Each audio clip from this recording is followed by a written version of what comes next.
desarrollar es la unidad 11, que tiene que ver con la extinción del contrato de trabajo.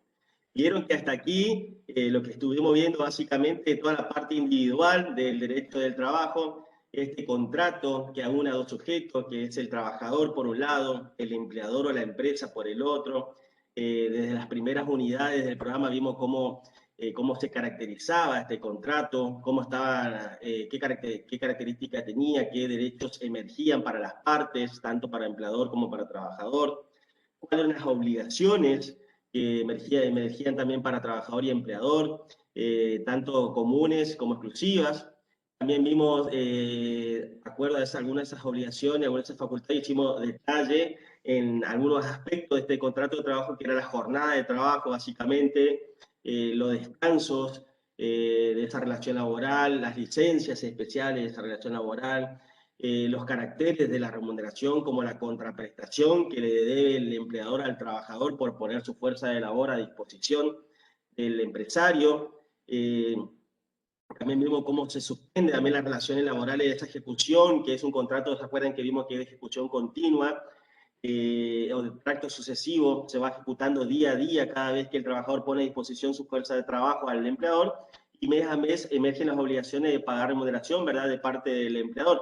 Bueno, todo eso vimos, inclusive vimos también la clase pasada qué pasaba con la empresa, cuando se había transferencia de establecimiento, algunos estatutos especiales también que tienen alguna regulación propia, como el de casas particulares, trabajadores rurales, casa de edificios, o sea, bien, haciendo foco todo este tiempo en la parte individual o en ese contrato de trabajo y todos los aspectos y todas las particularidades de ese contrato de trabajo. Hoy justamente vamos a detenerlo, vamos a empezar a abordar el momento final de esa relación contractual, que es obviamente la unidad 11, que habla de la extinción del contrato de trabajo. A ver si compartimos. Bien, pantalla. ¿Se ve ahí? Sí, se ve, Julián, perfecto. Bien, bien, bien. Bueno, Sí, perfecto. entonces en la unidad 11 hoy vamos a tratar de empezar a desarrollar esta unidad. Vamos a ver distintos aspectos. Vamos a empezar analizando lo que es la estabilidad como garantía constitucional del derecho a trabajar. Vamos a continuar con el preaviso. Después vamos a ver lo del despido con justa causa, que puede ser dispuesto tanto por empleador como por trabajador, por causa originada en el empleador, después por causa originada en el trabajador y por causa originada en ambas partes. Pero vamos a detenernos acá en una causa del empleador, que va a ser el despido sin justa causa, o despido por antigüedad, que se paga por indemnización por antigüedad, con el análisis y todo el abordaje analítico de ese artículo 245, ¿verdad? Bien, ¿alguien conoce acá la foto, que el señor de la foto está acá? Pregunto a la clase. ¿Alguien conoce? ¿Sí? Pues, Bien, muy bien. ¿Quién contestó eso? yo, profe, Ángel Rodríguez. Ah, muy bien, Ángeles Rodríguez. Henry Ford, Henry Ford, empresario norteamericano, muy estudiado en la ciencia de la administración. Realmente, no solamente se caracteriza hoy en día, sus autos andan circulando por su herencia o su legado por las calles de todo el mundo. Pero Henry Ford, ¿qué tiene que ver con la extinción del contrato de trabajo? Y algo tiene que ver porque él decía, y él tenía una frase, más allá de esa frase famosa que usted, el cliente, siempre tiene razón, siempre y cuando quiera un auto negro, porque él solamente fabricaba autos negros en un principio. Pero él tenía la particularidad, que siempre decía, que Estados Unidos, América, vieron que ellos hablan de América como si fueran Estados Unidos más de América, eso es algo muy raro también. Decía que Estados Unidos iba a ser grande gracias a una frase. ¿Cuál era esa frase? Queda usted despedido. Entonces, ¿a ustedes qué les parece? ¿Por qué Henry Ford decía, o a ustedes qué les parece, por qué, o qué se le pasaba por la cabeza a Henry Ford para decir que Estados Unidos, y de hecho de que Estados Unidos es grande, pero no sé si gracias a la frase de Ford, sino también a toda su política exterior de colonialismo e imperialismo, ¿verdad? Pero bueno, sacando todo eso, ¿por qué Estados Unidos es grande gracias a la frase queda usted despedido? o iban a ser grandes sus empresas y exitosas de toda la fuerza productiva de Estados Unidos. Queda usted despedido. ¿A usted qué les parece?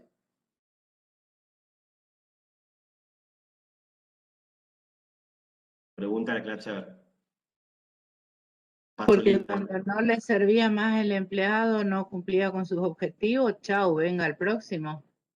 Muy bien, Silvia, perfecto, es así. O sea, no darle ni un tipo de garantía y terminar una relación laboral de esa forma. ¿Vieron que no sé si eran esas películas norteamericanas que cuando vienen o se le dice a alguien que termina su relación laboral, agarran una cajita, su cosa y ahí terminó la relación laboral en serio?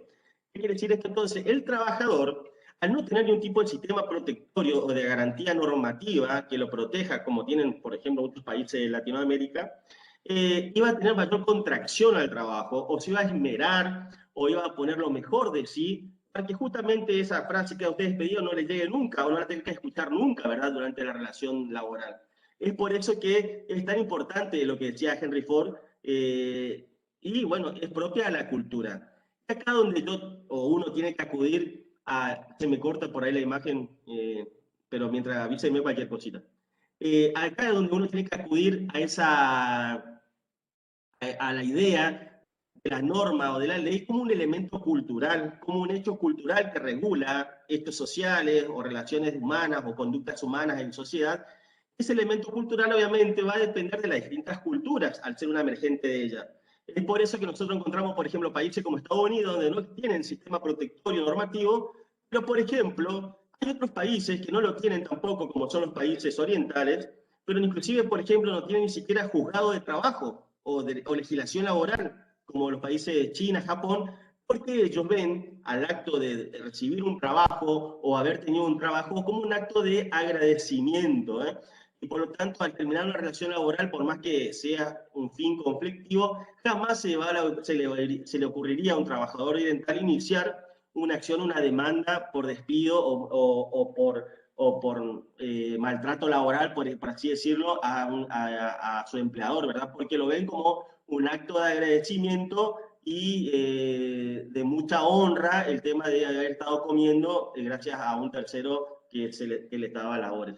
Entonces vieron que, bueno, el tema de la duración de las relaciones laborales, habíamos dicho que justamente tiene que ver como la postura cultural o la recepción normativa que tuvieron los países, y especialmente los países de acá de América del Sur, de ese movimiento constitucional que lo vimos en la primera unidad, que se llamó constitucionalismo social, que consagraba los derechos justamente sociales, el derecho a trabajar sobre todo, en las constituciones políticas de los países.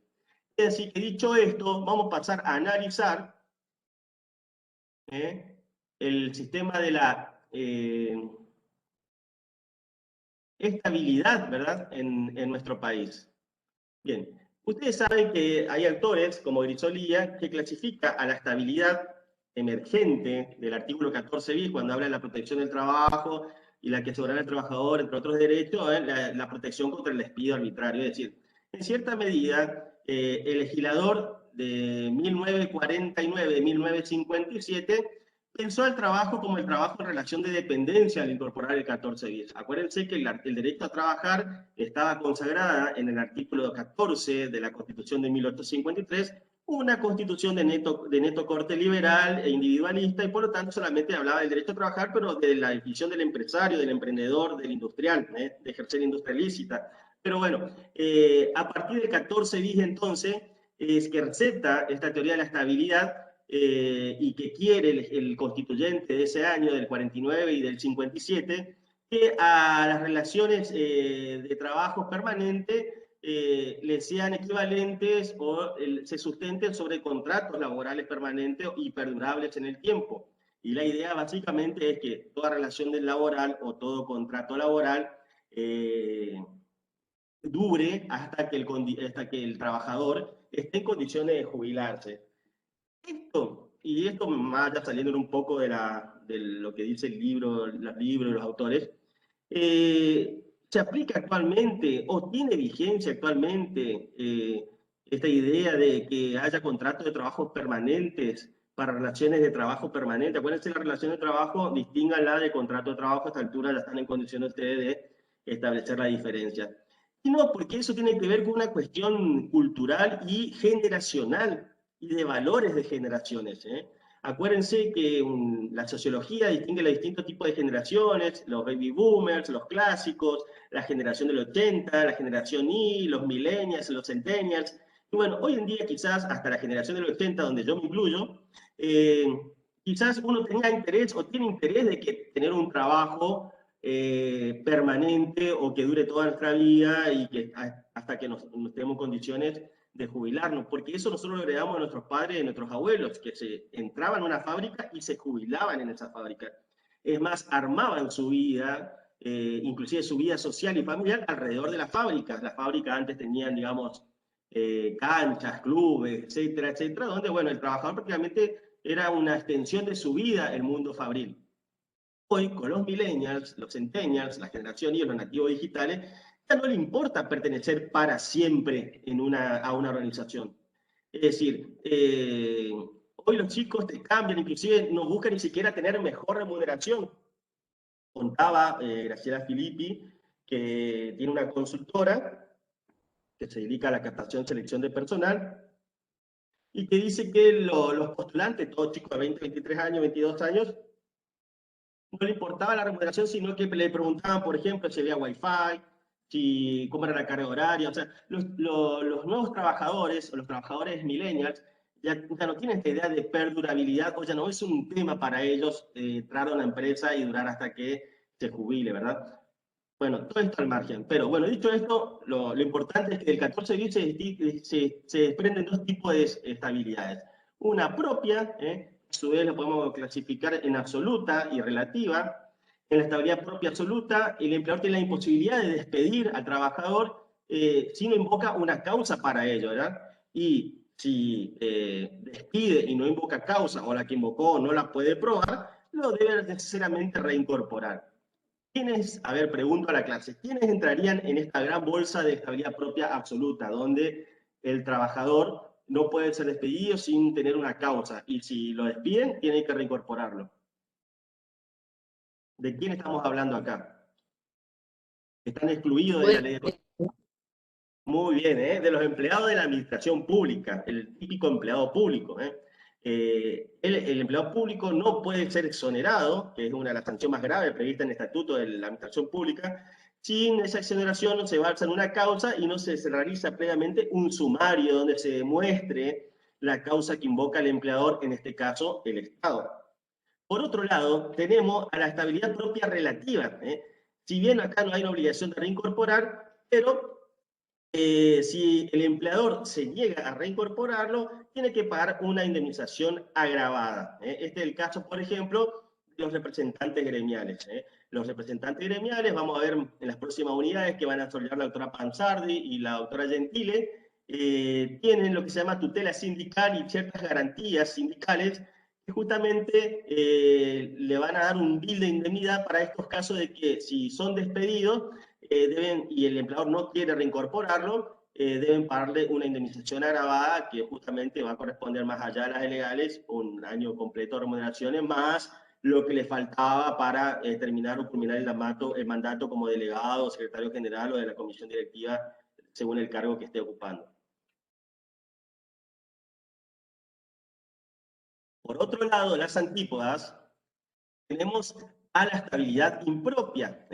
La estabilidad impropia es el régimen de la ley de contrato de trabajo y es que está vigente desde el 57 a la fecha.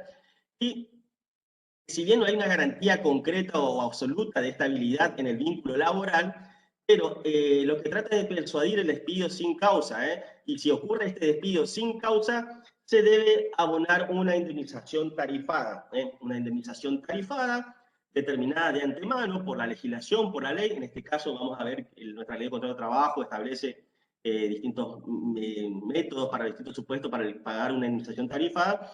El empleador de esta forma ya sabe las reglas del juego, las reglas del juego y qué es lo que tiene que pagar para el caso de tener que despedir sin causa. Acá ya no hay reincorporación y no hay tampoco indemnización agravada, sino indemnización tarifada.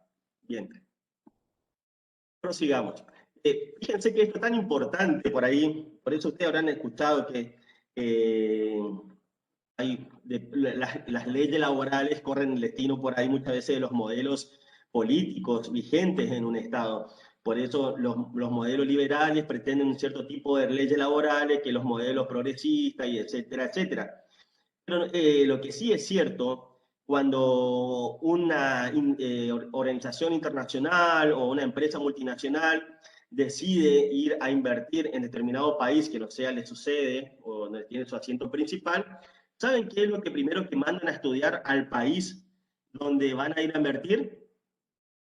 ¿A ustedes qué se le ocurre? A ver, más allá, se puede hacer un estudio de mercado y todo eso. Saquen Las leyes laborales. las leyes laborales. Bien, entonces, estudiando las leyes laborales, van a ser sus ganas de invertir o sus muchas ganas o pocas ganas de invertir en ese país. Por eso es que no es un dato menor por ahí buscar ese equilibrio entre sobreproteccionismo y desproteccionismo. Y eso, bueno, ahí estaría el éxito de no ser tan protectorio ni nada de protección como los Estados Unidos quizás, pero bueno, es fundamental tener ese equilibrio en un orden jurídico laboral, sobre todo de un país. Bien, continuando con nuestra exposición, entramos a analizar el instituto del preaviso. Entonces, ¿qué es el preaviso? Como bien dice acá la exposición, dice que es una comunicación anticipada del despido. ¿Quiénes tienen que hacer esta comunicación? Tanto empleador como trabajador. ¿Cuál es la finalidad? Y bueno, la finalidad es que si hay una ruptura intempestiva y sorpresiva del contrato de trabajo, esa ruptura no cause el daño menos posible a la otra parte, tanto de parte del empleador como del trabajador. Del lado del trabajador, ¿por qué? Y sí, porque el trabajador hasta ese día que le preavisan que va a terminar su relación laboral, estaba con cierta seguridad económica o había programado ciertos gastos. Imagínense en estos tiempos de pandemia, uno que tiene con la tarjeta ya un financiamiento. Imagínense si no es importante preavisar para el trabajador, así tener que ir previendo qué va a hacer ante las futuras vencimientos de obligaciones asumidas o asumidas, ¿verdad? Por parte del empleador y también porque el empleador también tiene que iniciar un proceso de selección y de captación de personal, cuando no de aducción y de capacitación, una vez que se produjo la selección y la captación del recurso humano que trata de cubrir con esa vacancia, ¿verdad? Entonces, de ambos lados se pueden causar ciertos perjuicios en la ruptura intempestiva del contrato de trabajo, por eso es que está esta figura del preaviso. El trabajador, más allá de su antigüedad, siempre tiene un plazo de 15 días para preavisar. Esto ocurre en la práctica y en la mayoría de las veces no. El trabajador por ahí no preavisa que va a renunciar, ¿verdad? O que va a denunciar el contrato de trabajo. Pero el empleador tiene distintos periodos para preavisar. Tenemos, si está en el periodo de prueba, tiene un preaviso de 15 días. Si el trabajador tiene una antigüedad menor a 5 años, el tiempo de preaviso que tiene el empleador es de 1 mes, y si supera esa antigüedad es de 2 meses. Acuérdense también que estos plazos son plazos normativos, plazos legislativos, y que uno puede modificar en el sentido, o bien omitir el preaviso, o bien establecer plazos mayores, ¿verdad?, en beneficio del trabajador. Se puede establecer como, por ejemplo, en lugar de 1 mes, 2 meses, y en lugar de 2 meses, 3 meses. Y eso por convenio colectivo perfectamente puede establecerse, porque por más que sea un convenio menor, de menor jerarquía que una ley, acuérdense que la condición más beneficiosa lo tiene el convenio, por eso se va a aplicar el convenio. Bien, otra cosa que no está acá, pero deben recordar, es que en el contrato a plazo fijo también tenemos un preaviso que la ley, el artículo 95, pone en cabeza del empleador, es el de avisar que va a culminar o que va a vencer el plazo con antelación no menor de 1 mes, ni mayor a 2 meses, es el plazo que prevé la ley de contrato de trabajo. Bien. ¿Cómo se perfecciona o cómo se hace carne, se concretiza esta obligación de preavisar? Tiene que ser por escrito, por mail, por nota, por telegrama, por carta documento. Tenemos distintas hipótesis previstas en el artículo 239 de la Ley de Contrato de Trabajo. La hipótesis del trabajador que está cumpliendo funciones, no hay problema porque se notifica tanto a la empresa como el domicilio. Un trabajador que, por ejemplo, que está suspendido, pero con derecho a remuneración, por ejemplo, un trabajador que esté cumpliendo licencias por enfermedades profesionales, obviamente, el preaviso no tiene efecto, ¿verdad? A no ser que se hayan comunicado o se haya establecido que correrá el tiempo a partir de que termine la suspensión con derecho a remuneración. Después tenemos en contratos suspendidos sin derecho a remuneración, el preaviso es válido desde el momento de su notificación. También tenemos la situación del preaviso cuando se está corriendo el plazo de preaviso, ya sea de 1 mes o 2 meses, y la suspensión del contrato viene después de la notificación. Ahí vemos, se tiene que esperar y se interrumpe el plazo de preaviso, se hace carne o se concretiza el plazo de suspensión y después recién se reanuda nuevamente el plazo del preaviso. ¿Qué pasa cuando, a partir de cuándo, y por qué esta pregunta, de cuándo corre el preaviso? Porque, bueno, antes en la ley de contrato de trabajo, antes de la reforma de la ley 25877 del año 2004, establecía que el preaviso comenzaba a correr a partir del primer día del mes siguiente al de su notificación. Esto fue modificado por esa ley y ahora se dice que el plazo de preaviso corre a partir del día de la comunicación, es decir, de que ya espera conocimiento el preaviso tanto del empleador como del trabajador. Desde ahí comienza a correr. Vamos a ver más adelante que si se omite preaviso se debe pagar integración del mes de despido.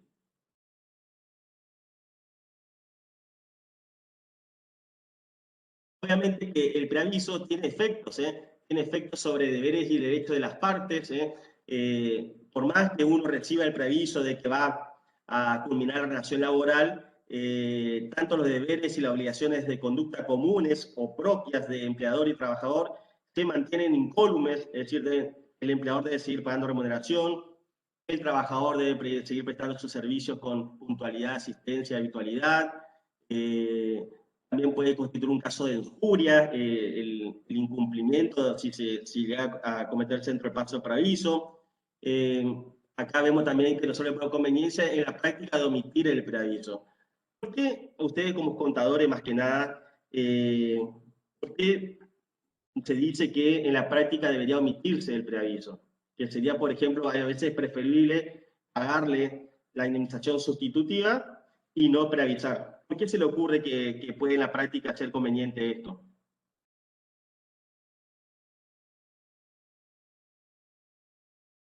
Otra vez yo, para no darle tiempo a que saque información de la empresa que pueda usar, por ejemplo, listados de clientes, listados de proveedores, Bien, qué sé excelente. yo, no sé.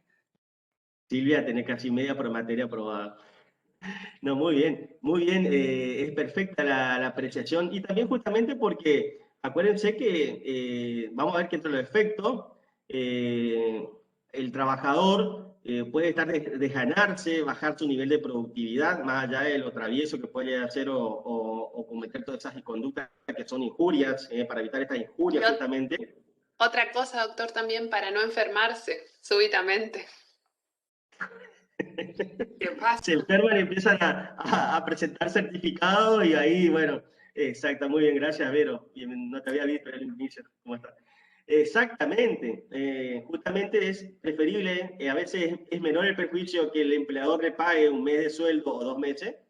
Fíjense que generalmente va a ser 1 mes de sueldo porque acuérdense que el régimen de ley de pymes, acá son muy pocas las grandes empresas en nuestra región NEA.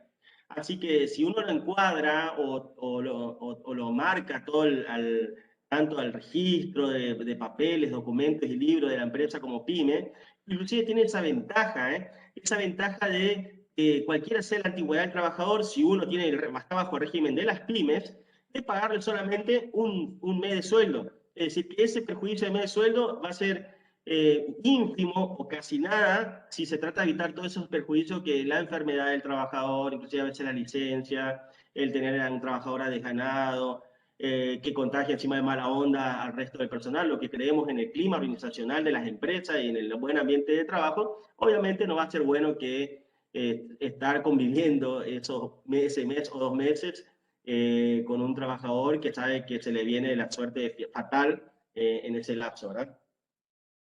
Obviamente, todo el preaviso que se concede es tiempo de servicio y el omitido no se considera como tiempo de servicio.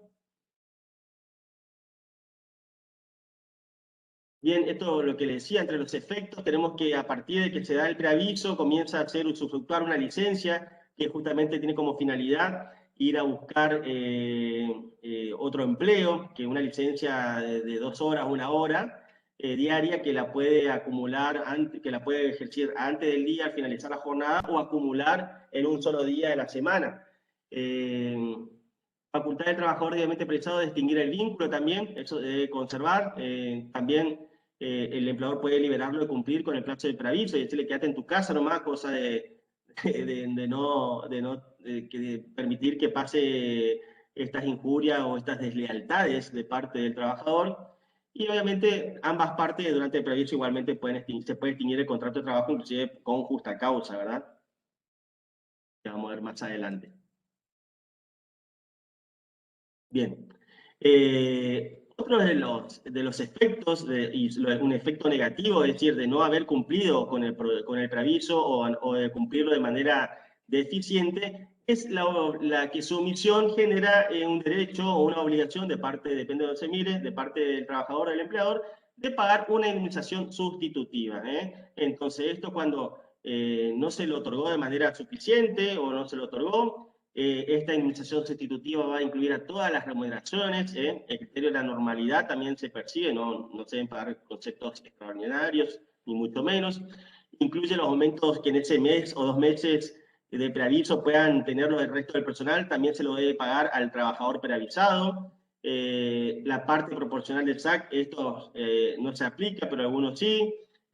Hacen que es obligatorio pagar durante el preaviso. Yo considero entre los que sí debe incluirse el sueldo anual complementario con una proporcional, ¿verdad? Las remuneraciones variables promedios, cuando se trata de pago por comisiones, es promediar las remuneraciones y es eso lo que debe pagarse como indemnización sustitutiva. No hay tope del 245, que vamos a analizar más adelante.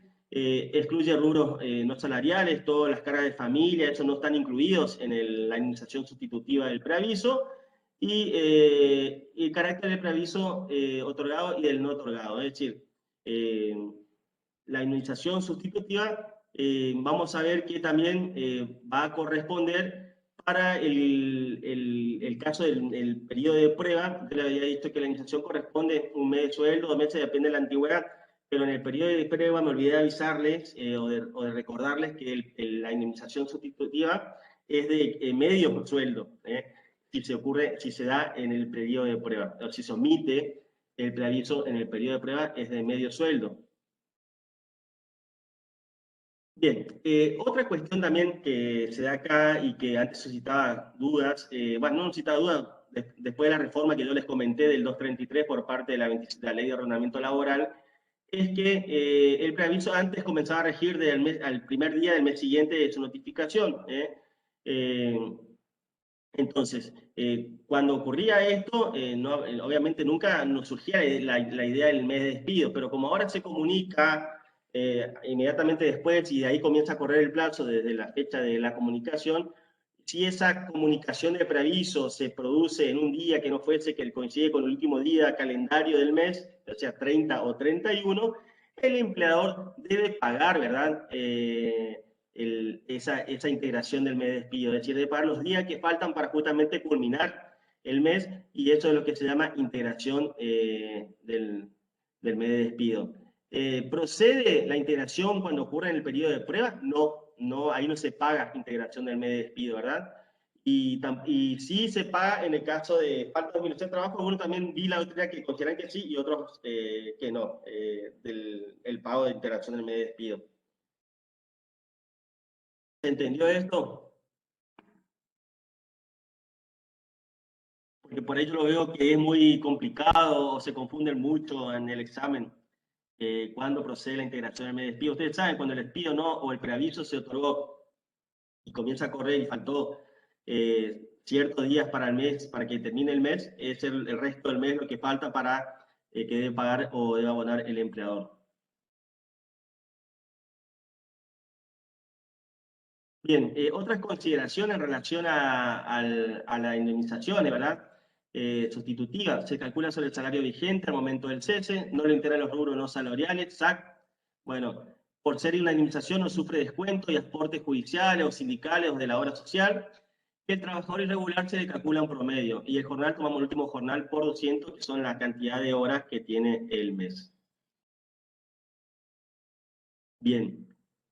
Abordado el tema del preaviso, pasamos al despido del 242, cuando existe con causa, cuando hay un incumplimiento, una injuria o un agravio de tal magnitud, ya sea de parte del trabajador como del empleador, que hace imposible que se pueda proseguir con la relación laboral o con el cumplimiento del contrato de trabajo. Este despido del artículo 242 de la Ley de Contrato de Trabajo tiene los siguientes caracteres: es unilateral, porque lo decide una de las partes; es recepticio, es decir, surte efecto a partir de que llega esa manifestación de voluntad unilateral en conocimiento de la otra parte; es informal, instantáneo y extintivo. No hay ruptura automática, es decir, tiene que haber previamente comunicaciones y actos formales para cumplirse. Si se da el caso de apercibimiento, el despido por una injuria, que vamos a ver cuáles son las injurias más comunes, se debe concretar ese apercibimiento. Si uno elige un medio para comunicar, el despido debe asumir las consecuencias de la elección del medio que elige para comunicar este despido, ¿verdad? Con justa causa. Siempre es importante contar con domicilio actualizado. De parte de la empresa o del empresario no es un tema esto, sí, de parte del trabajador por ahí, depende del tamaño de la empresa, es estar constantemente, hay trabajadores que viven alquilando, ¿no? Y que se siguen mudando, y por lo tanto es importante hacerles recordar una vez cada 6 meses, una vez al año, o una vez al año solamente, que después inclusive del goce de las vacaciones, que informe o que actualicen los domicilios para cargarlo a legajo, Y tanto el emisor como el receptor, que puede ser empleador o trabajador recíprocamente, tienen el deber de diligencia de cumplir con estas cargas, digamos, de notificación y de elección de medio y todas esas cuestiones. A ver. Perdón, profesor, ¿puedo hacer Sí. una pregunta? En caso de que Sí. no lo localizan al trabajador, como dice usted que no tiene el domicilio actualizado, se mudó, no lo pueden localizar para notificarlo, ya sea el despido o la suspensión. ¿Cómo se procede? Si es que no está prestando servicio en la empresa y no lo podés notificar en el lugar de trabajo, por ejemplo. Mira, supongo que pasaría eso con los trabajadores. Bueno, vieron que el trabajo de contrato de temporada, pero es la carga del trabajador en todo caso de mantener, digamos, por el principio de buena fe, actualizado el domicilio. Si no se consigue, bueno, en algún momento de la relación laboral, él tuvo que tener completado un domicilio, valdrá la notificación que se le realizó o la que figura en el legajo como última constancia domiciliaria. Es eso lo que tendrías que hacer, ¿verdad? Acudir al legajo, y yo creo que aunque sea en el primer acto, que es el acto de ingreso del trabajador, habrá completado con una fotocopia del documento que figura ahí. Bueno, ese es el domicilio que yo comunicaría, en este caso, la ruptura del contrato de trabajo, la denuncia del contrato de trabajo y la consecuente ruptura, ¿verdad? No sé Una cosita nomás, que eso es súper importante, por eso también hincapié en que lo tengan actualizado siempre, lo más actualizado que se pueda, porque quien notifica la extinción, el empleador carga con que el medio de comunicación llegue a destino. Entonces siempre es bueno, para no exponerse, si bien es totalmente cierto lo que dice el doctor, tener muy actualizado el último domicilio del trabajador en la empresa, con firma de puño y letra de él. Exactamente, gracias Vero. Y para todo esto es importante que en el contrato individual de trabajo que uno hace al momento de comenzar la relación laboral, acuérdense que más allá que es el contrato de trabajo no necesariamente tiene que ser escrito, y es aquí donde la escritura adquiere relevancia e importancia, porque yo puedo poner en las partes de datos generales de empleador y trabajador, y en la parte de domicilio agregar, sea que el trabajador se compromete a mantener actualizado el domicilio considerándose que válida todas las notificaciones que se practiquen al último que se encuentre en el legajo. Una cláusula así, cosa de liberarte de cualquier tipo de responsabilidad, Silvia, el día de mañana. O también la otra Sí, profesor. posibilidad es Ahí está hablando anualmente Sofía. hacerles, Hola, Sofía. sino anualmente también hacerles denunciar el domicilio. Al inicio del año, presentar la constancia de domicilio actualizada. Bien, Y una eso se va constancia sumando policial. al gasto personal. Bien, Mientras que como con la los constancia policial extranjeros, por eso ahí, que tenemos la unos constancia extranjeros. policial, ¿eh? Que hay extranjeros que se van mudando de un barrio a otro, de una casa a otra, y que hoy viven acá y después viven allá, y si los haces hacer una vez por año, fuiste Catalino, no lo encontrás después, ¿viste? Bueno, también lo que se usa a veces, una cuestión de la práctica, también se está usando a veces que lo notifiquen al despido en el lugar de trabajo con un escribano para evitar los problemas del domicilio. A veces es mejor gastar unos pesos más y ir y hacer una visita a un escribano en el domicilio laboral, en el horario laboral y le comunica el despido. Eso también se hace cuando uno tiene esta inseguridad respecto del domicilio, pero en principio sería buena práctica lo que dijo el doctor y la doctora, actualizarle el domicilio. Sí es. Bien. Las causas que se invocan justamente para denunciar el contrato de trabajo, acá hablamos de la invariabilidad de la causa. ¿Qué quiere decir? Que si yo invoco una causa, tengo que mantenerla y no después invocar, usted fue despedido por injuria grave que consistió en decirme tal cosa o decir que yo soy un cornudo o lo que fuera. Y después decir, no, que al contestar una demanda después en un juzgado laboral o en la Dirección del Provincial de Trabajo, en sede administrativa, invocar otra causa. Es decir, eso hace referencia a la inviolabilidad de la causa. Yo debo mantener la causa y que, a ver, ¿por qué uno tiene, si uno siempre se maneja con la verdad, no tendría que poner este requisito de la inviolabilidad de la causa? Porque si la causa fue una, va a ser una. O sea, pero bueno, justamente para evitar las trampas o los artilugios o las ardides que por ahí armen a abogados, tanto de empresas como de trabajadores, que se dedican también algunos a defraudar empresas, porque es la verdad, se invoca justamente esta causa de este requisito de la invariabilidad de la causa, ¿verdad? Respecto a causa, esta no deben ser abstractas ni genéricas, sino que no puede decir, bueno, considero injuria grave que usted es una mala persona. No. Considero injuria grave porque usted viene a su compañera de mesa de entrada todos los días le dice tal cosa y después a su compañero tal cosa le dice otra cosa. O sea, tengo que ser lo más concreto, específico, detallista en identificar la causa de la injuria. También, obviamente, hay situaciones o empleos o actividades que requieren sumario previo, como por ejemplo los colectiveros.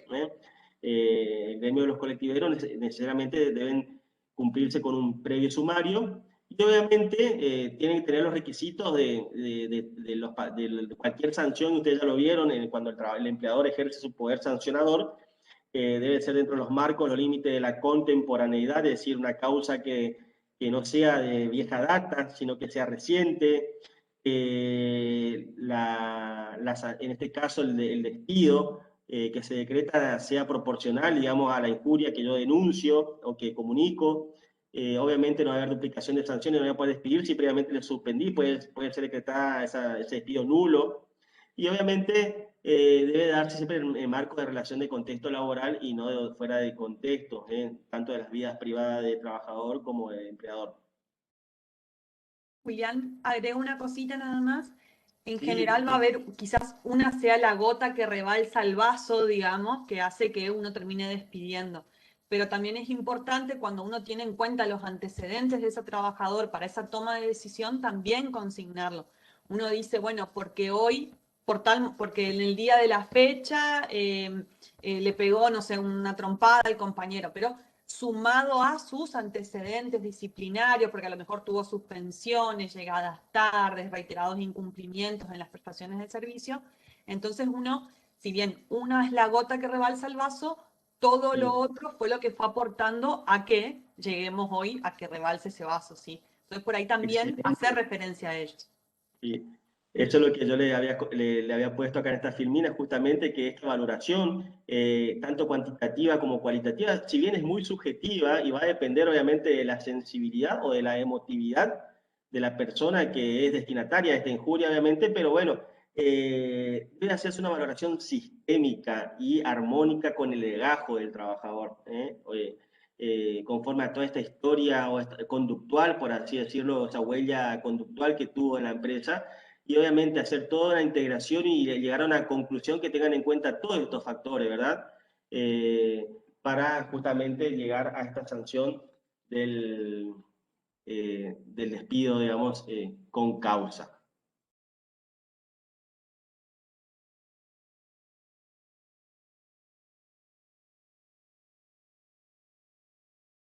Bien, entre las injurias del trabajador tenemos, obviamente, las más comunes son la inasistencia y falta de puntualidad, agresión a compañeros, riñas, insultos, inclusive, bueno, esto puede inclusive marcarse dentro de otras cuestiones que tienen que ver con violencia física, violencia laboral, violencia psicológica. También, y yo por ahí no coincido mucho con esta causal o injuria o la ebriedad o las drogas inicial, o sea, porque eso es una enfermedad dentro de todo. Acá, bueno, estaría la sutileza de los familiares y del abogado, defensor, por así decirlo, de decir, bueno, mira, va a depender también del empleador, pues el empleador también no puede ser un papá que le esté diciendo, anda, hace tratamiento, hijito, y no. Pero bueno, más allá de ser una injuria, yo creo que un acto de autodestrucción que tiene el trabajador, un trabajador ebrio, que es ebrio consuetudinario, como decía el código antes, o que cae en adicciones, ¿verdad? O bien también hay muchos que hacen juicio con el empleador o disminuye el rendimiento adrede, también participan en huelga. Y esto de la participación en huelga, yo no creo que a veces es más molesto, no molesta tanto que un trabajador participe en huelga, pero sí cuando ese trabajador que participa arenga al resto.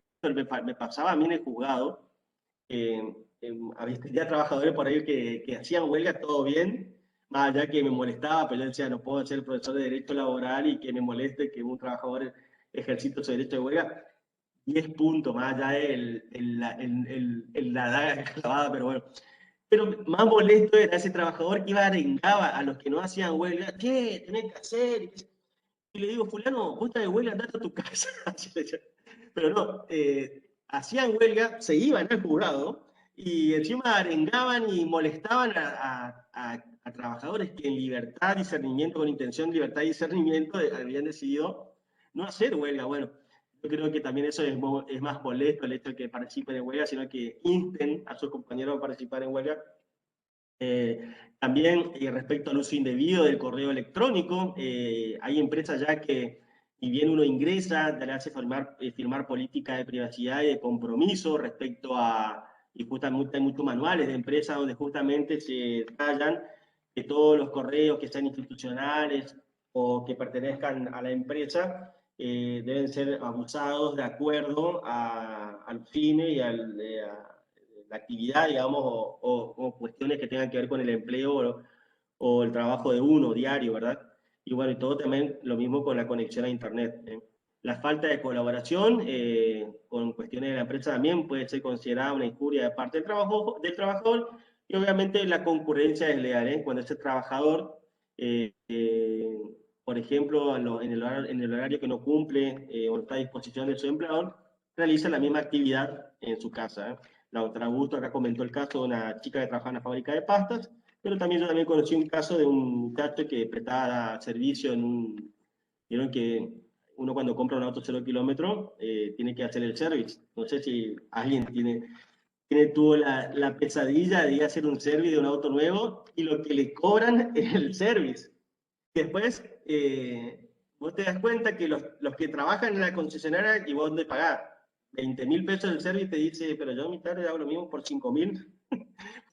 Eso sería un caso típico de concurrencia desleal y obviamente una injuria grave de parte del trabajador que amerite su despido con causa.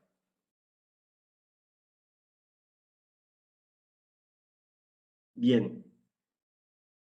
Injurias del empleador, cuando niega el vínculo, digamos, o no quiere dar tareas, dación de tareas, o puentea también todas a uno que está para determinado. Puede ser que uno ingresa para cubrir un puesto de trabajo que está definido con funciones en un manual de empresa, en el mejor de los casos, y bueno, ese puesto de trabajo conlleva actividades que uno tiene que realizar con consciente derecho y obligaciones, bueno, todo eso, y se puentea, y está básicamente, entonces, cuando no hay dación de tareas o no se le pagan las remuneraciones también, que es el pago, la causa más común, injuriante de parte del empleador.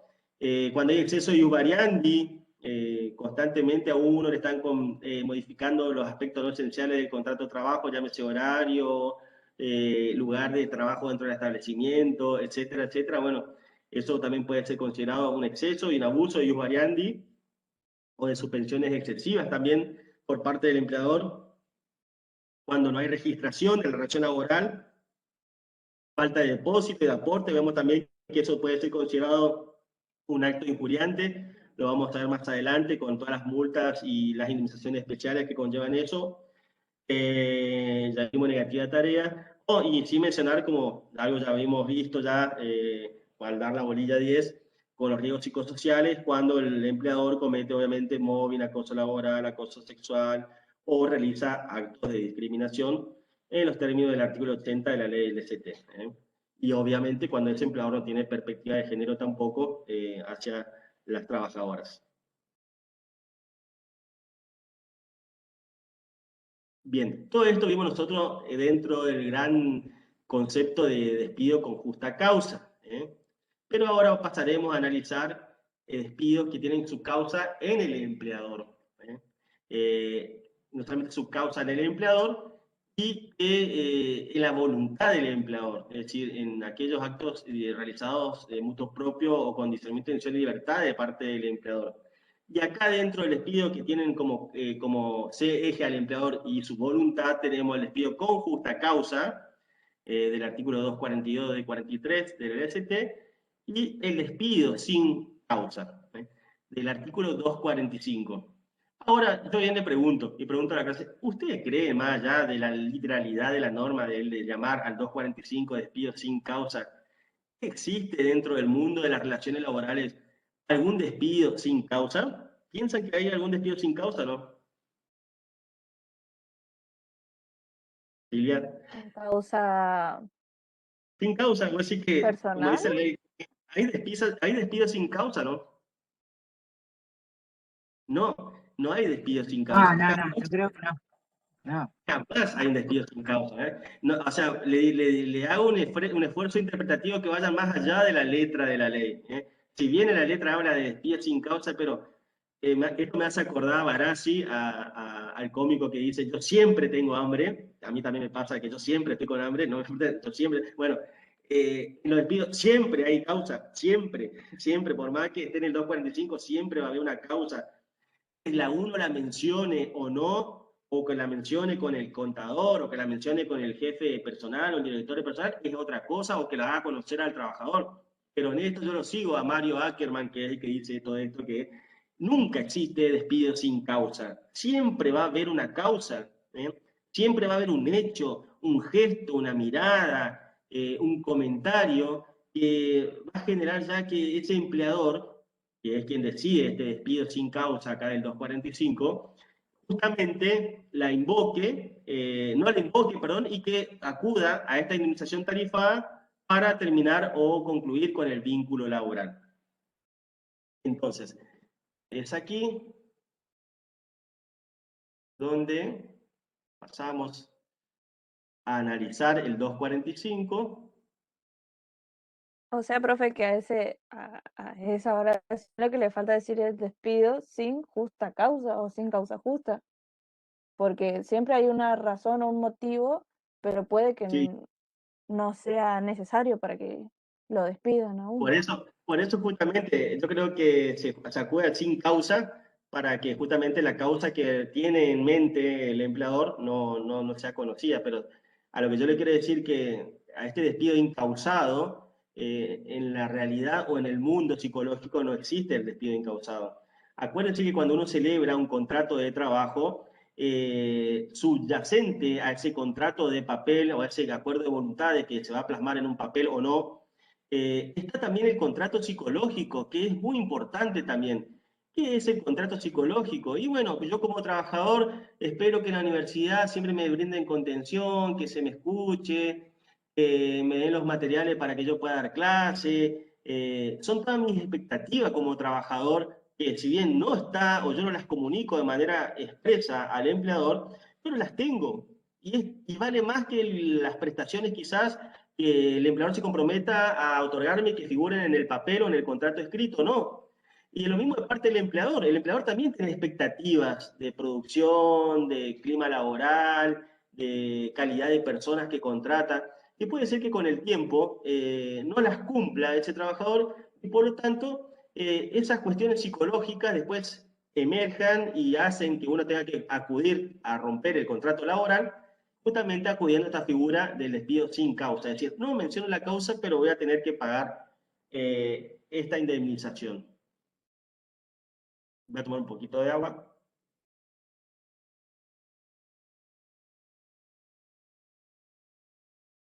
Sigo compartiendo. A ver.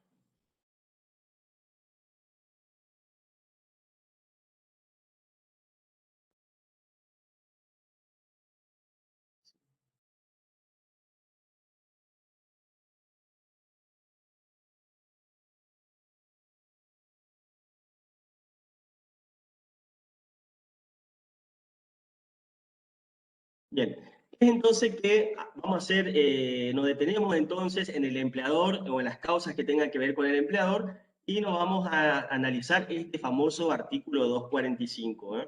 Artículo 245 que es clave y fundamental a la hora de rendir y de aprobar la materia porque nosotros lo consideramos muy importante debido a que es quizás el concepto que ustedes más tengan que utilizar el día de mañana como profesionales a la hora de liquidar o de establecer un procedimiento de cálculo de indemnización tarifada o de llamada indemnización por antigüedad, del artículo 245 de la Ley de Contrato de Trabajo. Vamos primero a repasar lo que decía. Dice que el artículo 245 dice que en los casos de despido dispuesto por el empleador sin justa causa, habiendo no mediado preaviso, deberá abonar al trabajador, entiéndase por empleador, deberá abonar al trabajador una indemnización equivalente a un mes de sueldo por cada año de servicio o fracción mayor de 3 meses, tomando como base la mejor remuneración mensual, normal y habitual devengada. ¿Ustedes saben lo que es un mantra o no? Chicos, chicas, ¿saben lo que es un mantra? Algo que se repite. No. Bien, el mantra es una idea, un grupo de ideas que se va repitiendo para que quede fija o que se internalice o que se invoque, que se usa mucho en el budismo o en el hinduismo. Y bueno, es por eso que ahora la clase de Derecho Laboral se transforma en una gran clase de hinduismo y empezamos a repetir este mantra. Mejor remuneración mensual, normal, habitual, devengada. Mensual, normal y habitual, devengada. Mensual, normal y habitual, devengada. A ver, Silvia, repetí. Mensual, normal. Mensual, normal y habitual, devengada. Mensual, normal y habitual, devengada. Muy bien, muy bien. A ver, Ángeles, quiero escuchar a Ángeles. A ver, Ángeles, mensual, normal, habitual, devengada. Mensual, normal y habitual devengada. Mejor Bueno, remuneración. acuérdense de este mantra, mantra de la clase de Derecho Laboral, acuérdense. Bien, y después nunca se van a olvidar de esto. A ver, Bianca, te veo con ganas de repetir, a ver. Mensual. Remuneración mensual, normal, habitual y devengada. Chico y chica, remuneración mensual, normal, habitual y devengada. ¿Qué ganas de decir mejor salario? ¿Qué ganas de decir mejor sueldo? O percibida, ahí le cortamos el MIT y quedan desaprobados. Así que acuérdense del mantra de remuneración mensual, normal, habitual y devengada. Durante el último año, durante el tiempo de represtación de servicios, si este fuera menor. Dicha base no podrá ser el equivalente de 3 veces el importe mensual de la suma que resulte del promedio de todas las remuneraciones previstas en el convenio colectivo de trabajo aplicable al trabajador al momento del despido por la jornada legal o convencional, excluida la antigüedad. Al Ministerio de Trabajo, Empleo y Seguridad Social le corresponderá fijar, publicar el promedio resultante juntamente con las escalas salariales de cada convenio colectivo de trabajo. Para aquellos trabajadores excluidos del convenio colectivo de trabajo, el tope establecido en el párrafo anterior será el del convenio aplicable al establecimiento. Acuérdense que siempre el convenio de establecimiento se le aplica a los trabajadores no conveniados, pero hoy prácticamente todas las actividades, todos los trabajos ya están, digamos, regulados por algún convenio, ¿verdad? Entonces, pero no obstante, si se encuentran con estos excluidos, se aplica el establecimiento donde presta servicio el convenio más favorable, en el caso de que hubiera más de un convenio que se aplique en ese establecimiento. Para aquellos trabajadores remunerados, a comisión o con remuneraciones variables, jornalizado, etcétera, será aplicación del convenio que pertenezcan a aquel que se aplica a la empresa establecimiento donde presta el servicio si este fuera más favorable. El importe de indemnización en ningún caso podrá ser inferior al establecido en el primer párrafo, es decir, un mes sueldo, que dice acá, un mes de sueldo por cada año de servicio. Bien, dicho esto, vamos a empezar a desmembrar o a desandar este artículo 245. Y tenemos 4 pasos para ello. Tenemos que en el primer paso nosotros tenemos que calcular o hallar cuál es la base, cuál es mi base, y acá volvemos con el mantra, o mejor remuneración mensual, normal, habitual, devengada. Bien, es decir, mejor no cualquiera, sino que debe ser la que tenga mayor cuantía, la cuantitativamente más beneficiosa, anterior al año, antes al año aniversario, o sea, esto generalmente por ahí no ofrece mayores complicaciones para trabajadores no tanto de comercio, sino de ciertas actividades que no tengan, digamos, variación o un componente variable dentro de su remuneración, pero sí, digamos, va a ofrecer complicaciones o complejidad cuando tenga algún componente variable, porque justamente mes a mes esas remuneraciones van a ir, digamos, cambiando. Entonces, que se debe tomar justamente la mejor del último año de esas remuneraciones. Por remuneración, entiéndase la idea del concepto de todo lo que yo tengo que hacer aportes dentro de lo que se dio ya y marcado, subsumido dentro del artículo 103 de la LST, que no va a excluir todos los conceptos no remunerativos, la factura de beneficios, ropa, uniforme, etcétera. Eso no entraría dentro del concepto de remuneración.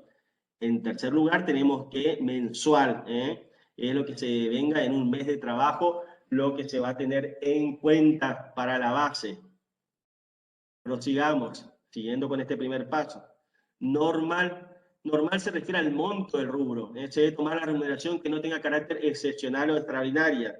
Hay empresas que pagan premios por productividad una vez al año, o administración por objetivos, también se manejan por administración por objetivos, o POP o PAP, diferentes nombres según el tipo de empresa o las políticas de incentivos que tengan para premiar en cierta medida la productividad. Y bien, eso no entra dentro del concepto de normalidad, por lo tanto no van a integrar nuestro primer paso o nuestra base. Habitualidad quiere decir periodicidad. Los rubros a considerar son los que vengan de forma reiterada y persistente. Si yo tuve 6 años y solamente 2 años, nomás me pagaron un concepto, por así decirlo, que incrementaba mi remuneración, no llegó a tener el carácter de habitual, por lo tanto no entra dentro de mi base tampoco. Y devengada, se debe incluir todo lo devengado en cada mes de los 12 de cómputo, a los fines de determinar cuál es la más alta. Es decir, todos los conceptos vengados aún no hayan sido percibidos por ese trabajador.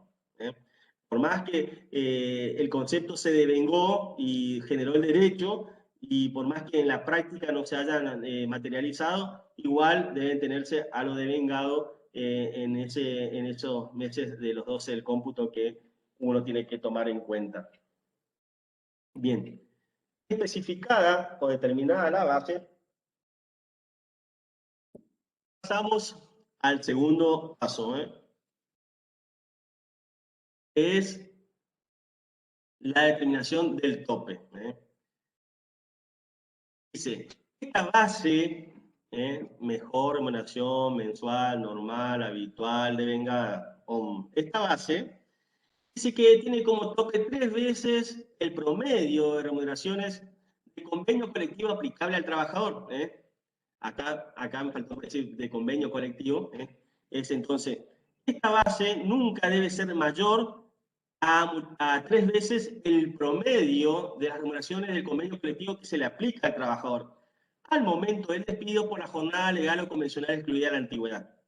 El cálculo del promedio de remuneraciones de convenio lo realiza el Ministerio de Trabajo de la Nación y lo publica en el Boletín Oficial. Es decir, esto es cierto, el Boletín Oficial, el Ministerio de Trabajo, también en la página, tiene, y ya cada convenio que está publicado en el Boletín Oficial, tiene ya justamente determinado cuál es el promedio de todas las remuneraciones.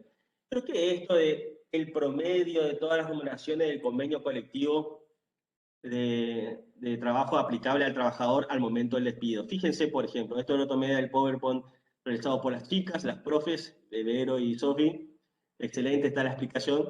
Que si no tenemos el convenio colectivo de trabajo 130, va en el año 75, que es el convenio de empleado de comercio, fíjense que nosotros tenemos 21 categorías acá. Tenemos 21 categorías. El promedio de remuneración del convenio, sumamos todas las categorías, todos estos importes a marzo de 2019, nos va a dar 593.254,75 dividido 21, que son todos los puestos admisibles o que admite el convenio o que se detallan en el convenio. Esto entonces, el promedio nos va a dar 28.250,23, el promedio. Y esto 3 veces, 28.000 para nuestro tope del 245, acuérdense que estamos en el tope del 245, estableciendo el tope para la base.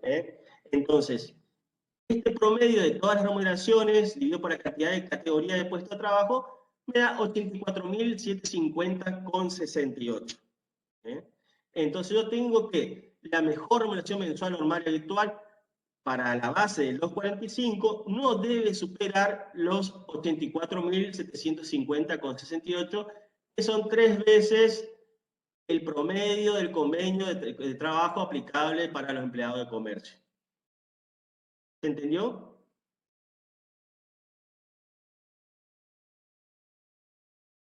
Chicos, ¿entendieron?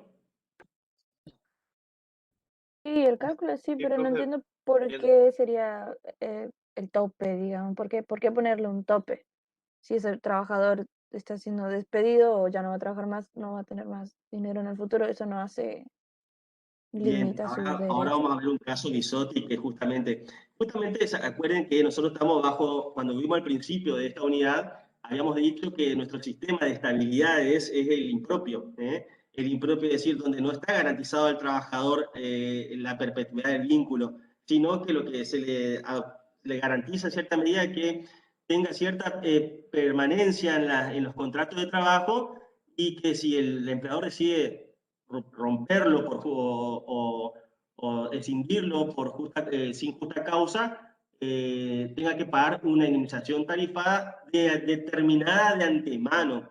Lo que se quiso hacer con esta indemnización tarifada y con estos pisos y estos topes es justamente saber o darle previsibilidad a los empleadores y a las empresas de cuánto le va a salir en Argentina, si se trata de una empresa multinacional, como bien mencioné antes, despedir a un trabajador o qué costo en definitiva tiene en total un trabajador dentro de la Argentina.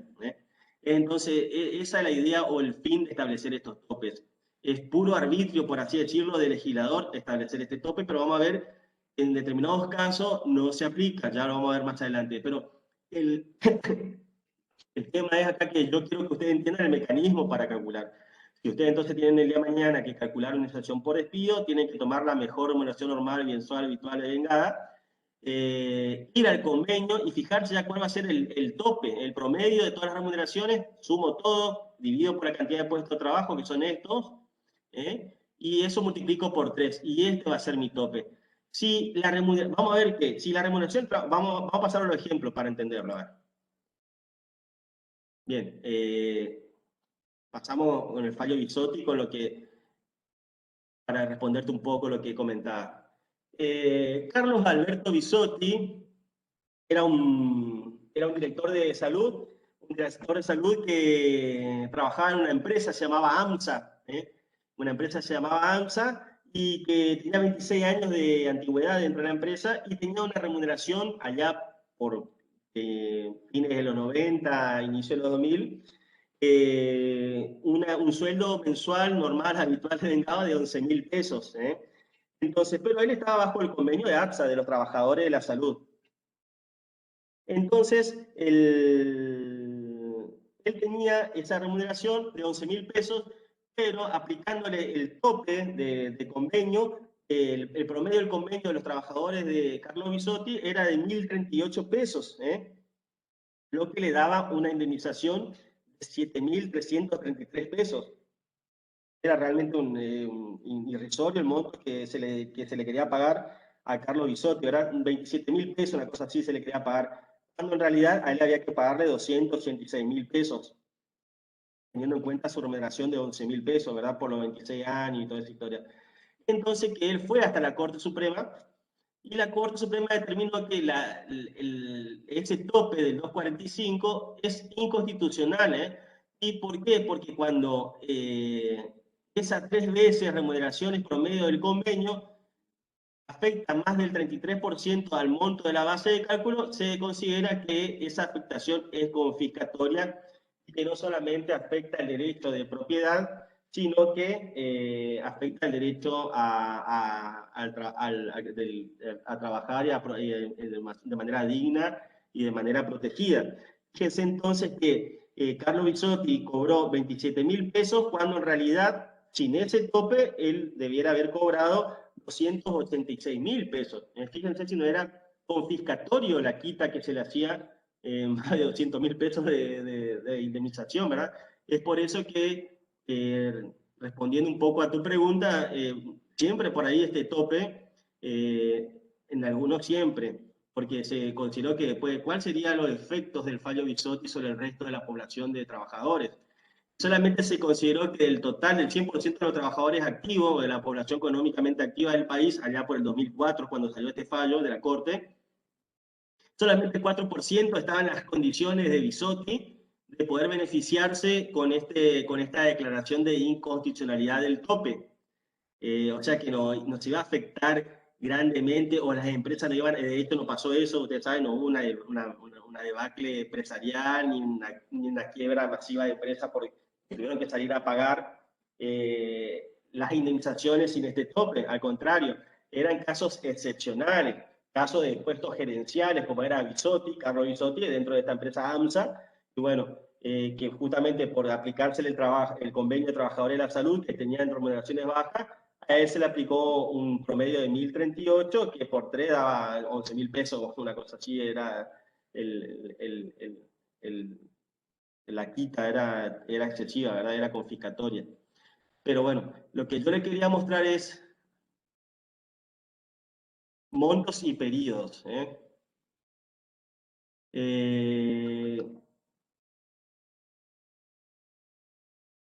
Bien, este tercer paso, un mes de sueldo por cada año de servicio, fracción mayor de 3 meses. Es decir, yo tenía el piso, o la mejor remuneración mensual normal habitual de vengada, el tope de ese piso, que es no debe superar 3 veces la remuneración promedio del convenio aplicable al trabajador al momento del despido, y el tercer paso es que es el periodo, el monto temporal o el elemento temporal. Un mes de sueldo por cada año de servicio, fracción mayor de 3 meses. Una vez que yo tengo la base y aplicado el tope, se debe multiplicar el valor obtenido por los años de servicio. Se computa la fracción mayor de 3 meses como un año de servicio completo. Es decir, si el trabajador tiene 3, se toma obviamente el año aniversario, no calendario. Si tiene 3 meses y un día de antigüedad, esto se computa directamente ya como un año. O si tiene 4 años y 4 meses, ¿qué antigüedad sería? Ya 5 años, porque hay una fracción mayor a 3 meses. Así que esto siempre tengan en cuenta también el factor temporal, que es el año de servicio, año aniversario, entiéndanlo, y fracción mayor de 3 meses se computa como año completo.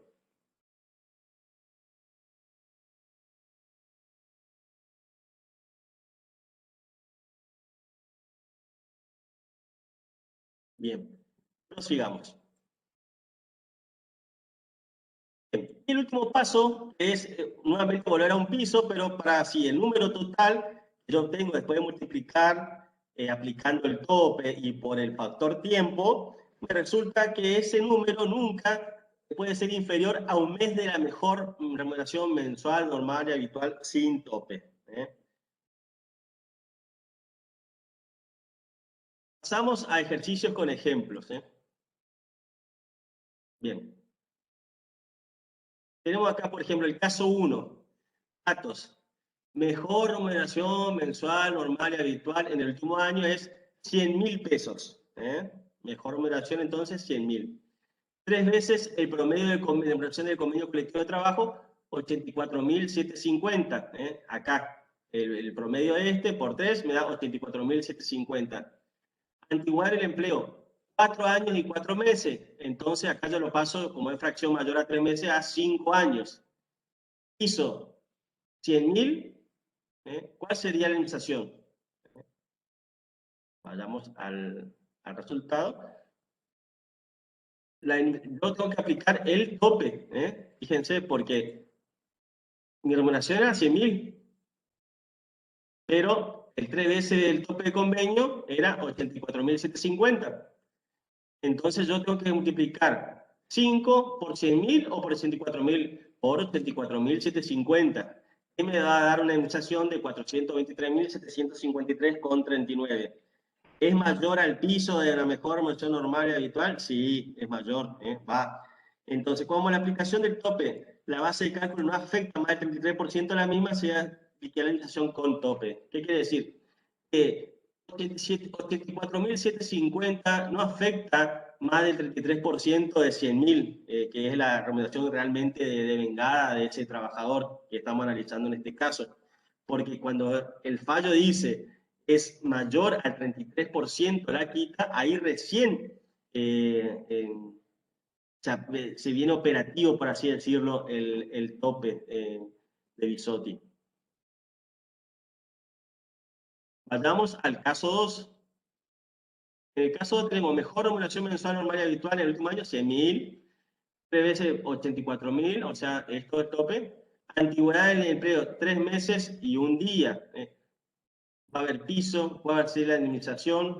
Vayamos a los resultados. Y voy a tomar 100.000, porque obviamente no va a estar el tope por el piso. Entonces, porque acá me dice que no debe ser nunca a la mejor remuneración normal habitual el importe o el resultado de la fórmula.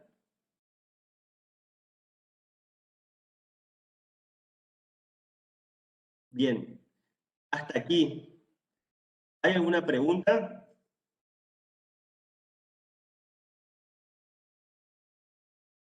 No por ahora. ¿No por ahora? Bien. Así es. Bueno, ¿entendieron el 245? Mire que es... No sé si Sofi o Pilo quieren acotar algo, agregar algo. Bisotti era el papá de la actual ministra, ¿no? No, no, esa es Carla Bisotti, este es Carlos Bisotti. Ah, yo pensé que era él, no sé por qué. Se me Disculpe, mezcló. doctor, sí, disculpe, doctor, sí, es el papá de la actual Carla. ministra de la Nación, de Salud de la Nación. Yo pensaba que era hermano, pensé que me preguntaron. Y sí debe ser porque el señor trabajaba en el sector salud y bueno, la hija también es ahí involucrada en ese tema, así que no. Pero bueno, Bisotti, en el año 2004 la Corte Suprema medio que se puso las pilas con muchas cuestiones laborales y bueno, dictó Aquino, Castillo, Milone, Bisotti, la verdad que la primavera del derecho laboral, como dicen algunos autores, ¿verdad? En ese 2004, donde se reconocieron un sinnúmero de derechos y se decretaron un sinnúmero de inconstitucionalidades también. Bien, vamos a dar una causa más de extinción de contrato de trabajo. Tenemos 10 minutos más, así que volvemos.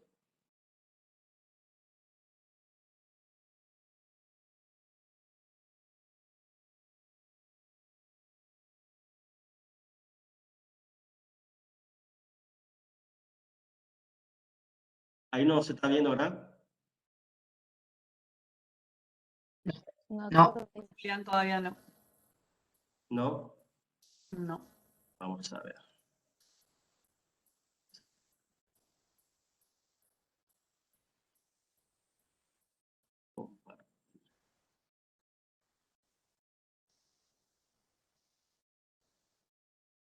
Ahí sí. Ahora sí.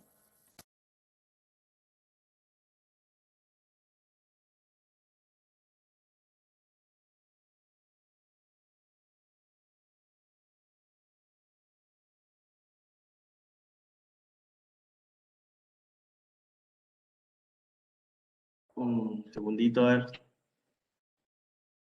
Bien.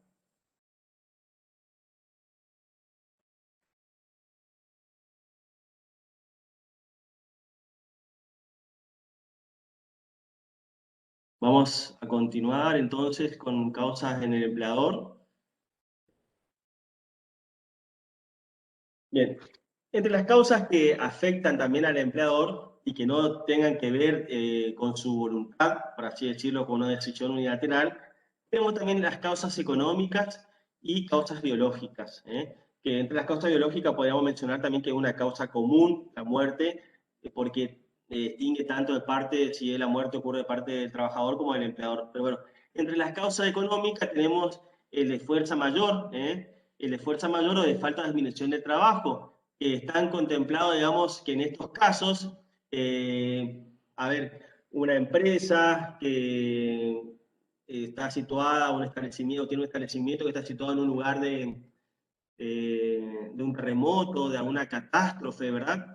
Y no puede, digamos, queda totalmente en la ruina después de esa fuerza mayor, o bien por falta de disminución de trabajo, cuando se acuerdan, por ejemplo, antes existían los BlackBerry, que eran los teléfonos con la pelotita. Bueno, esos BlackBerry, cuando surgió el tema de la pantalla digital, que a Steve Jobs le costó tanto introducir en el mercado hasta que alguien lo aceptó. Y bueno, obviamente la pelotita y el BlackBerry quedaron totalmente sin ningún tipo de mercado y no pudieron obviamente funcionar más. Obviamente, son esos supuestos en que a una empresa le cambian las reglas del mercado del juego, por situaciones que no son imputables al empleador y por lo tanto producen una falta total o bien una disminución de trabajo, situación que los habilita justamente a rescindir el contrato de trabajo, pero pagando la indemnización del artículo 247. ¿Qué es esta indemnización del artículo 247? Es la indemnización por antigüedad, pero el 50% de esa indemnización del 245. Acuérdense, este es otro mantra de la tarde. 247, 50% del 245.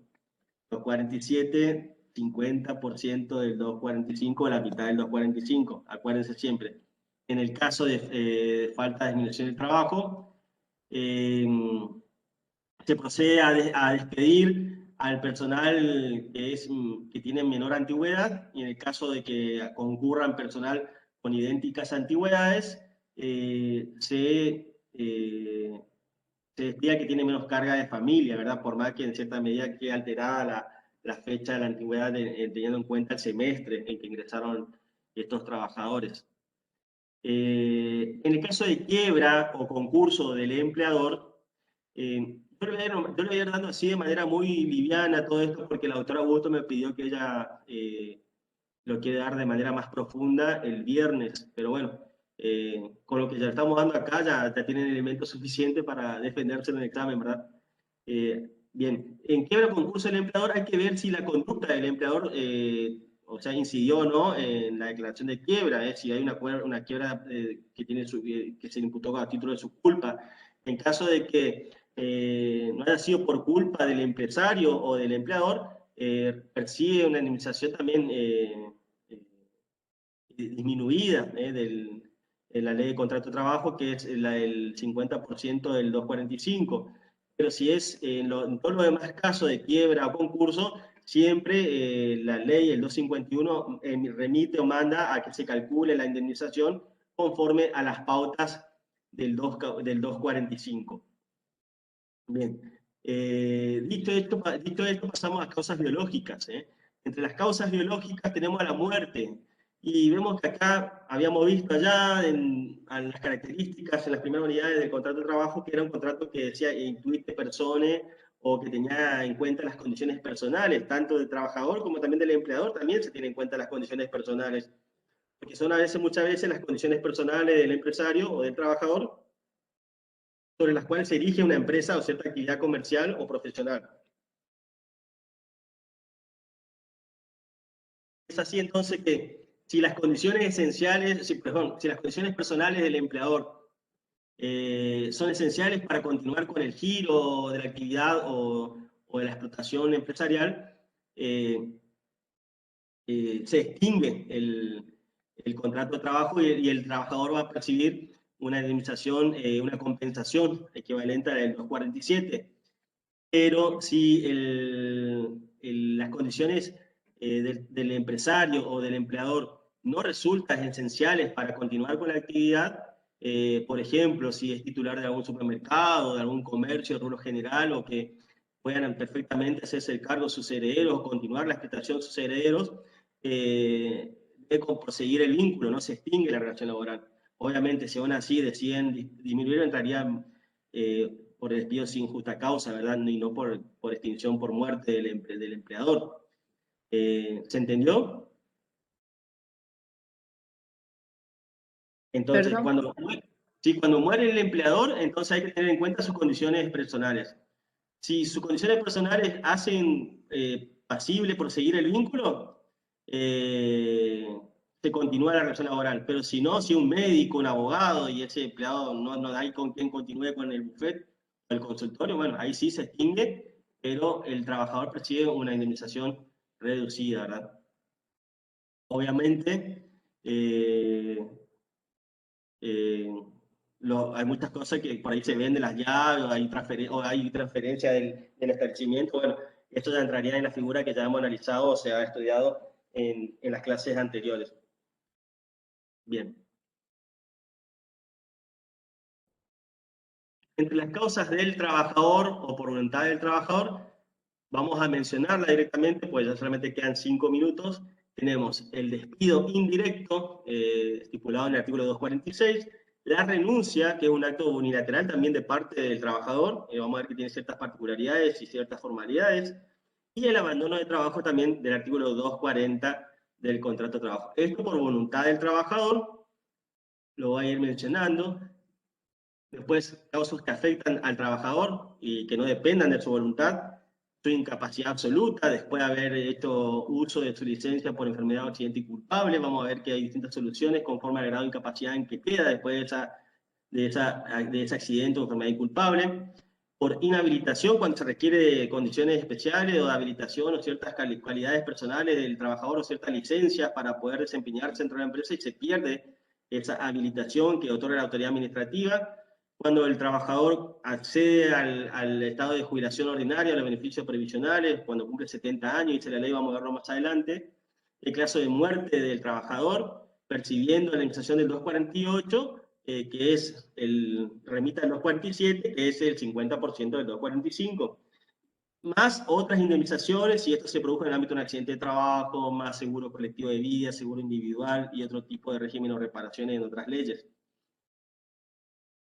Y finalmente, vamos a dar cuando se produce por causa atribuible a ambas partes, que pueden ser causas biológicas, muerte de lo mismo, por voluntad concurrente o mutuo acuerdo, por vencimiento de plazo cierto, y esto tiene que ver con el contrato a plazo fijo, o plazo de contrato eventual, o el contrato, las excepciones al plazo de contrato por tiempo indeterminado, y el cumplimiento del objeto o finalización de la obra. Bien, hasta acá llegamos. La clase que viene va a continuar la doctora Bustos, dando mayores detalles respecto a las causas originadas en el trabajador y en las causas originadas a ambas partes, y también va a abordar el tema de las indemnizaciones especiales o agravadas y los distintos supuestos de multas o duplicación indemnizatoria actualmente vigente. Hace 10 días creo que se prorrogó el decreto que duplicaba la indemnización, y eso también va a hablar la doctora Bustos. Una cosita nomás antes de despedirnos. El viernes, chicos, por lo que entendimos con la doctora Panzar, estábamos hablando que hay mesa libre, ¿no es así?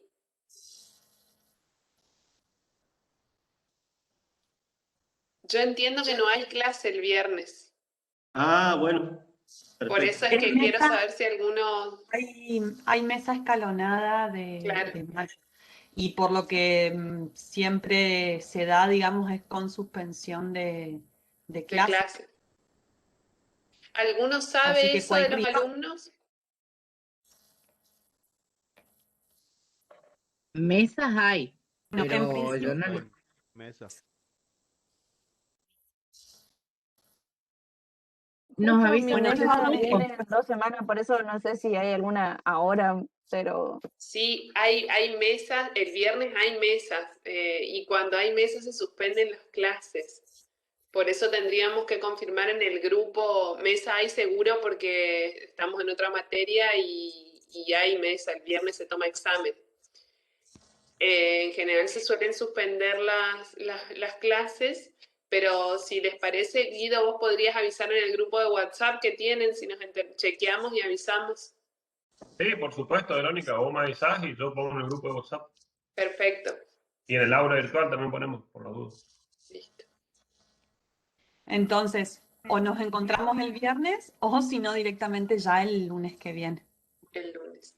de acuerdo a lo que les confirmemos en esta. Hasta el lunes, entonces. Nos vemos. Gracias, hasta el lunes. Chao. Chao, chao, nos vemos.